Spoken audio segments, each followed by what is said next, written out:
So guys welcome back to the another video.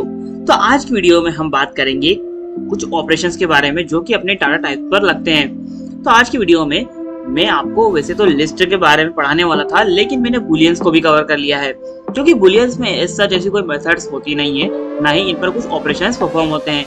तो मैं सिर्फ यहाँ पर आपको टाइप कन्वर्जन से रिलेटेड ही कुछ बता रहा हूँ। मतलब कि अगर आप किसी भी डाटा टाइप से अगर बुलियन में कन्वर्ट करते हो तो आप इस टाइप से कन्वर्ट करते हो, लेकिन हर कंडीशन में आपको यहाँ पर ट्रू ही देखने को मिलता है, सिवाय कुछ कंडीशंस को छोड़ के, जो कि आप यहाँ पर देख सकते हैं। सिर्फ यही कंडीशंस आपको फॉल्स रिटर्न करेगी, इसके अलावा बाकी की सारी कंडीशंस आपको ट्रू ही रिटर्न करेगी। मतलब कि अगर आप यहाँ पर फॉल्स, नॉन या फिर जीरो या फिर एक एम्प्टी स्ट्रिंग या फिर एक एम्प्टी डिक्शनरी, एम्प्टी सेट या फिर एक एम्प्टी लिस्ट को बुलियन में कन्वर्ट करोगे तो आपको यहाँ पर फॉल्स देखने को मिलेगा।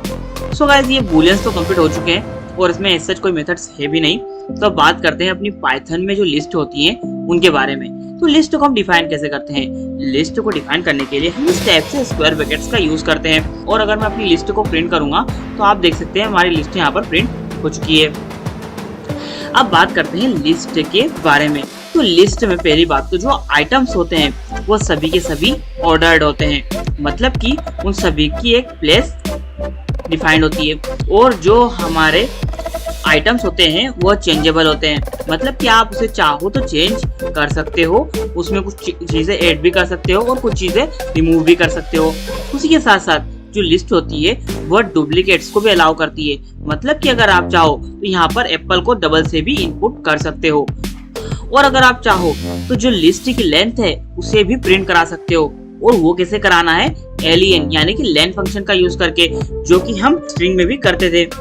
और अगर पाइथन में आपको किसी भी वैल्यू की लेंथ प्रिंट कराना हो तो आप इस टाइप से लेंथ फंक्शन का ही यूज करते हो। और आप देख सकते हैं यहाँ पर जो लिस्ट में 3 ही आइटम थे और मुझे यहाँ पर 3 देखने को मिल चुका है। उसी के साथ साथ अगर आप चाहो एक लिस्ट में एक से ज्यादा डाटा टाइप को भी स्टोर करा सकते हो, मतलब कि अगर आप चाहो तो स्ट्रिंग की लिस्ट बना सकते हो, नंबर की बना सकते हो, बुलियन की बना सकते हो, और भी अलग अलग डाटा टाइप की आप यहाँ पर लिस्ट बना सकते हो। और अगर आप चाहो तो एक ही लिस्ट के अंदर एक से ज्यादा डाटा टाइप को भी स्टोर करा सकते हो। और उसी के साथ साथ अगर आप चाहो तो एक ही लिस्ट में एक से ज्यादा लिस्टों को भी स्टोर करा सकते हो। उसी के साथ साथ अगर आप चाहो तो लिस्ट के आइटम्स को भी एक्सेस कर सकते हो। और उसके लिए आपको यहाँ पर उनका इंडेक्स लिखना होगा। तो मैं यहाँ पर लिखता हूँ प्रिंट और मैं अपनी लिस्ट का नाम लिख देता हूँ। मैं लगाऊंगा इस टाइप से ब्रैकेट्स और यहाँ पर मैं इंटर करूंगा एक नंबर को, यानी कि इंडेक्स को। अगर मैं यहाँ पर 1 लिखता हूँ और अपने कोड को रन करूंगा तो यहाँ पर मुझे एप्पल की जगह बनाना दिख रहा है, क्योंकि पाइथन में जो काउंटिंग है वो 0 से स्टार्ट होती है, ना कि 1 से। और मैक्सिमम प्रोग्रामिंग लैंग्वेजेस में जो काउंटिंग होती है वह 0 से स्टार्ट होती है। और ये सेम काम हम हमारी स्ट्रिंग में भी कर चुके हैं, इसलिए मैं अभी आपको इतना डीप में भी है नहीं पढ़ा रहा हूँ। और अगर आप चाहो तो यहाँ पर नेगेटिव इंडेक्सिंग भी कर सकते हो। अगर मैं यहाँ पर -1 करके अपने कोड को रन करूंगा तो यहाँ पर मुझे चेरी देखने को मिलेगा। और अगर आप चाहो तो यहाँ पर रेंज का भी यूज कर सकते हो, मतलब कि अगर आप चाहो तो एक रेंज प्रोवाइड कर सकते हो, मतलब कि इस इंडेक्स से लेकर किसी दूसरे इंडेक्स तक के सारे एलिमेंट्स जो कि लिस्ट में हैं उन सभी को प्रिंट कर दो, तो वो भी आप कर सकते हो। जैसा कि आप देख सकते हैं यहाँ पर मैंने लिखा है इंडेक्स 2 से लेकर इंडेक्स 5 तक। अब यहाँ पर जानने वाली एक बात ये है कि यहाँ पर जो 2 है ये तो काउंट हो रहा है, मतलब कि जो इंडेक्स 2 किसका है? चेरी का है, तो चेरी तो काउंट होगा, लेकिन इंडेक्स 5 जिसका है वो एलिमेंट काउंट नहीं होगा। इंडेक्स 5 इस मेलन का है, लेकिन मेलन प्रिंट नहीं हुआ, यहाँ पर सिर्फ कीवी तक ही गया। अब ये भी जान लेते हैं कि अगर इनमें से किसी एक नंबर को मैं हटा देता हूँ तो वहाँ पर क्या कंसीडर होता है। तो अगर मैं पहले वाले नंबर को हटा देता हूँ तो यहाँ पर उसकी जगह पर 0 को कंसीडर कर लिया जाता है और हमारी सारी की सारी स्ट्रिंग प्रिंट हो जाती है। लेकिन अगर मैं यहाँ पर जो दूसरा वाला नंबर है उसको मैं हटा देता हूँ और फिर अपने कोड को रन करता हूँ तो यहाँ पर जो लास्ट वाला एलिमेंट है उस तक के सारे एलिमेंट्स को प्रिंट कर दिया जाता है, इंक्लूडेड लास्ट वाला एलिमेंट। ओके, जैसा कि आप यहाँ पर देख सकते हैं। और यहाँ पर भी आप सेम टाइप से नेगेटिव इंडेक्सिंग का यूज कर सकते हो। और डोंट वरी, ये सब कुछ हम स्ट्रिंग मेथड्स में पढ़ चुके हैं, और कोई नई चीज होगी तो मैं आपको यहाँ पर जरूर बताऊंगा। अब जानते हैं कि हमारी लिस्ट में जो आइटम होते हैं उन्हें हम किस टाइप से चेंज कर सकते हैं। तो मैं अपने कोड को यहाँ पर पेस्ट करता हूँ। जैसा कि आप यहाँ पर देख सकते हैं, अगर मैं यहाँ पर इसे प्रिंट करता तो मुझे अपने लिस्ट का पहला एलिमेंट देखने को मिल जाता। तो मैं यहाँ पर क्या कर रहा हूँ कि जो मेरा पहला एलिमेंट है उसे बराबर मान लेता हूँ किसी और स्ट्रिंग के।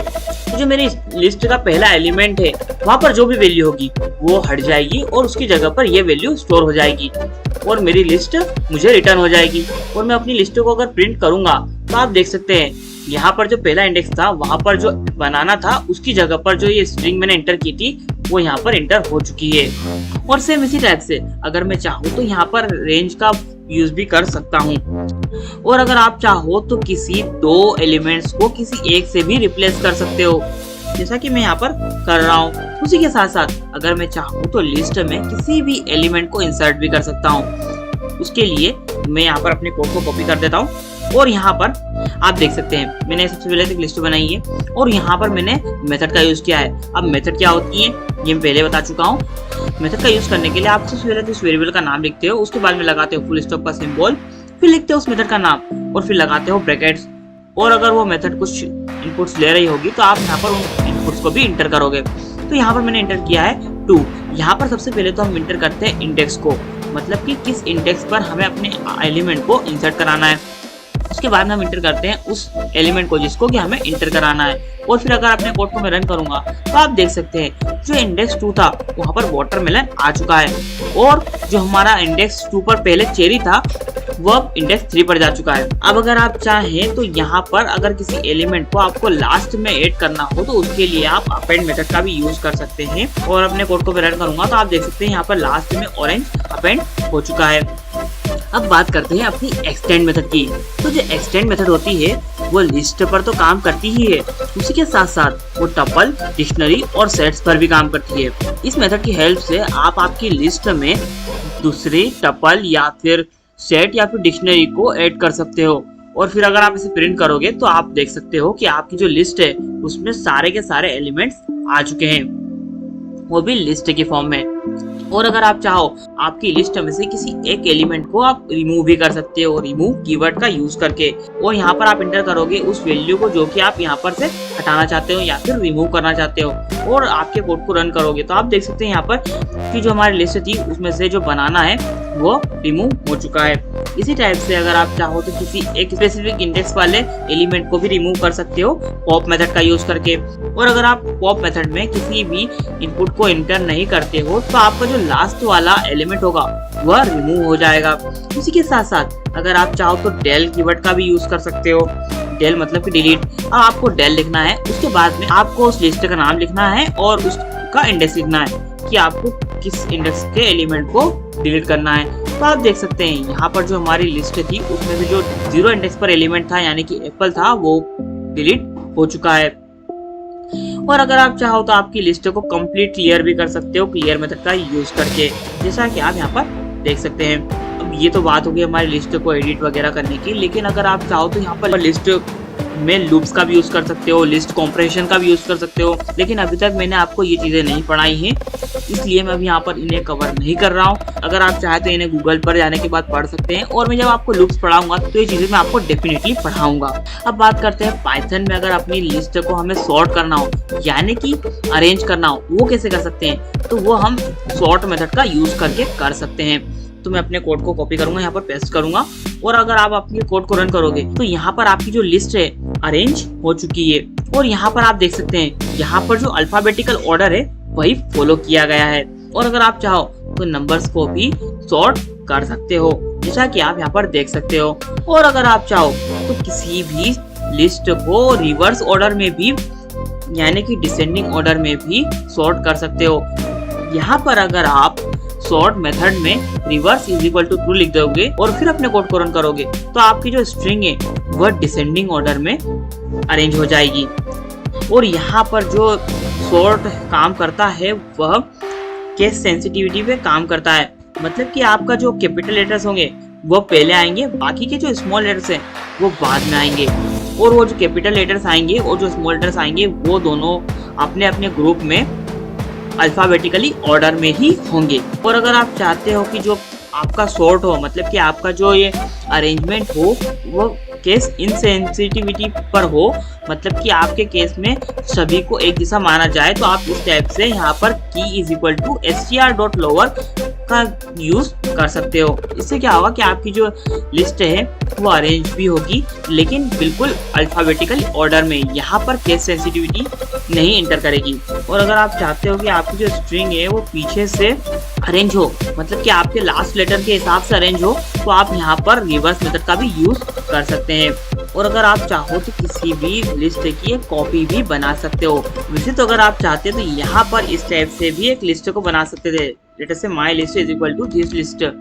लेकिन अगर आप यहाँ पर माई लिस्ट को मॉडिफाई करते तो आपकी दिस लिस्ट भी मॉडिफाई होती जाती, मतलब कि दोनों लिस्ट ही पैरेलल चलती। तो ऐसा ना हो, इसलिए यहाँ पर हम कॉपी मेथड का यूज करते हैं। और अगर आप चाहो तो यहाँ पर इस टाइप से भी किसी लिस्ट को एंटर कर सकते हो, लिस्ट टाइप कन्वर्जन का यूज करते हुए। और अगर आप चाहो तो किन्हीं भी दो लिस्ट को कंबाइन भी कर सकते हो, तो उसके लिए यहाँ पर आप सिंपली प्लस ऑपरेटर का यूज करते हो। और अगर आप यहाँ पर चाहो तो एक्सटेंड मेथड का भी यूज कर सकते हो किन्हीं दो लिस्ट को जोड़ने के लिए। अब ये तो सब कुछ हो चुका है, अब बात करते हैं अपनी लिस्ट मेथड की, जो कि मैंने आपको पढ़ाई है और कुछ चीजें आपको यहाँ पर मैंने नहीं पढ़ाई है। जैसे कि अपेंड में पढ़ा चुका हूँ आपको, क्लियर में आपको पढ़ा चुका हूँ, कॉपी पढ़ा चुका हूँ। अगर काउंट मेथड को रन करोगे तो आपको यहाँ पर नंबर मिल जाएगा कि आपकी स्ट्रिंग में कितने एलिमेंट्स हैं। उसी के साथ साथ एक्सटेंड मेथड आपको पढ़ा चुका हूँ। इंडेक्स मेथड क्या करती है, आपकी लिस्ट में फाइंड करती है उस एलिमेंट को, और अगर वो फाइंड होता है तो उसकी जो इंडेक्स होती है वो हमें रिटर्न कर देती है, नहीं तो आपको यहाँ पर एरर भी देखने को मिल जाता है। और मैंने आपको इंसर्ट मेथड भी पढ़ा दी है, पॉप मेथड भी बताई, रिमूव मेथड भी बताई, रिवर्स मेथड भी बताई, सॉर्ट मेथड भी बताई। सो गाइस, आज की वीडियो में मैंने आपको लिस्ट मेथड यानी कि लिस्ट पर जितने भी ऑपरेशंस परफॉर्म होते हैं उन सभी को कवर करा दिया है। तो मिलते हैं किसी और वीडियो में किसी और टॉपिक के साथ, तब तक के लिए बाय बाय।